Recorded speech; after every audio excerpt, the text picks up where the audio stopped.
Welcome friends, welcome to our channel cook with Suji. நம்ம இன்னைக்கு super ஹெல்த்தியான டேஸ்டியான அவல் ரெசிபி தாங்க பார்க்க போறோம். அவல்ல என்னப்பா சூப்பர் ஹெல்த்தி டேஸ்டி அப்படின்னு நினைக்கிறீங்களா? நம்ம பொதுவாக அவல்னா வெள்ளை அரிசி அவல், பின்ன மட்டை அரிசி அவல், இது போலதான் பார்த்துருப்போம். இன்னைக்கு நம்ம குதிரைவாலி அவல் எப்படி செய்திருக்கோம்னு தான் பார்க்கணும். இது பார்த்தீங்கன்னா நம்ம நார்மல் அவல் மாதிரி செய்ய முடியும், இதெல்லாம் ஒரு வீடியோவா அப்படின்னு நினைக்க வேணாங்க.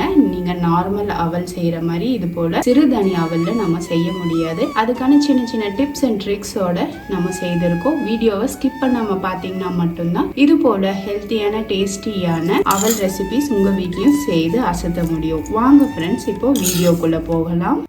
இங்கே நம்ம ஒரு கடாய் வச்சுருக்கோம். இதில் ஒரு ஸ்பூன் அளவுக்கு மட்டும் எண்ணெய் சேர்த்திக்கிறேன், சின்ன ஸ்பூன் அளவுக்கு.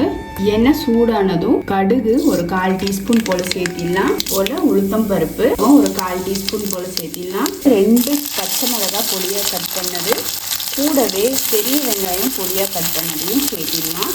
அடுத்ததாக கருவேப்பிலையும் 2 கருவேப்பிலை கிள்ளி சேர்த்திடலாங்க. இப்போ இந்த வெங்காயம், பச்சை மிளகாய், கருவேப்பிலை எல்லாம் இந்த தாளிப்போடு சேர்த்து நல்லா சாஃப்டாகிற வரைக்கும் வதக்கி கொடுத்துடலாம். இது பார்த்திங்கன்னா குயிக்காக 1 நிமிஷத்தில் நம்ம செஞ்சிடலாம், ரொம்ப நேரம் பிடிக்காது. இதோட நம்ம மஞ்சள் பொடி பார்த்திங்கன்னா ஒரு சிட்டிகை அளவுக்கு சேர்த்திடலாங்க. அடுத்ததாக தூளுப்பு இதுக்கு தேவையான அளவு சேர்த்திடலாம். இப்போ இந்த வெங்காயம் சாஃப்டானா போதும், ரொம்ப நமக்கு வதங்கணும்னு அவசியம் கிடையாது. பொதுவாக நம்ம வெள்ளை அரிசி அவல், பின்ன மட்டை அரிசி அவல் அது போல தான் பார்த்துருப்போம். இது பார்த்திங்கன்னா சிறுதானிய அவல், பார்த்திங்கன்னா குட்டி குட்டியாக இருக்கும்.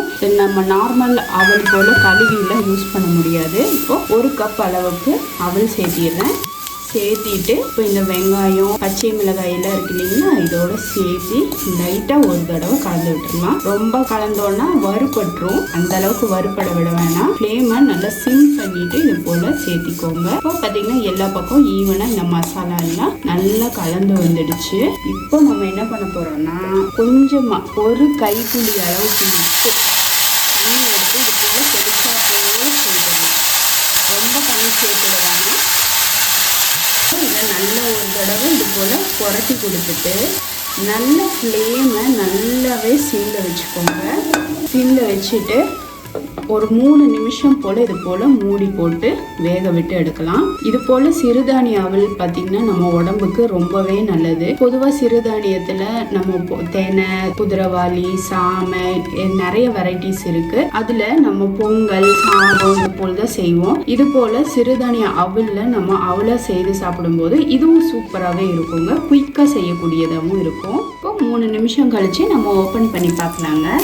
பார்த்திங்கன்னா சூப்பரான குதிரைவாலி அவலில் நம்ம சூப்பரான ஒரு ரெசிபி ரெடி பண்ணியாச்சு. இது சாப்பிட்றதுக்கு ரொம்பவும் ஹெல்த்தியாகவும் டேஸ்டியாகவும் சூப்பராகவும் இருக்கும். நல்லா பொலன்னு இருக்குது பாருங்கள். நம்ம சொன்னது போல் நம்ம நார்மல் அவல் மாதிரி நம்ம கலந்து தண்ணியிலெல்லாம் கலஞ்சிட்டு அப்புறம் சேர்க்க முடியாது. இது போல தான் செய்யணும், அப்போ தான் நல்லாவும் இருக்கும். நீங்களும் வீட்டில் ட்ரை பண்ணி பாருங்கள். ட்ரை பண்ணி பார்த்துட்டு மறக்காமல் குக் வித் சுஜியை சப்போர்ட் பண்ணவும், பெல் ஐக்கானோட ஆளுங்கிற ஆப்ஷன் கிளிக் பண்ணவும் மறந்துடாதீங்க ஃப்ரெண்ட்ஸ். இது வரைக்கும் இந்த ஹெல்த்தியான ரெசிபியை பொறுமையாக பார்த்ததுக்கு ரொம்ப ரொம்ப நன்றி ஃப்ரெண்ட்ஸ். தேங்க்யூ.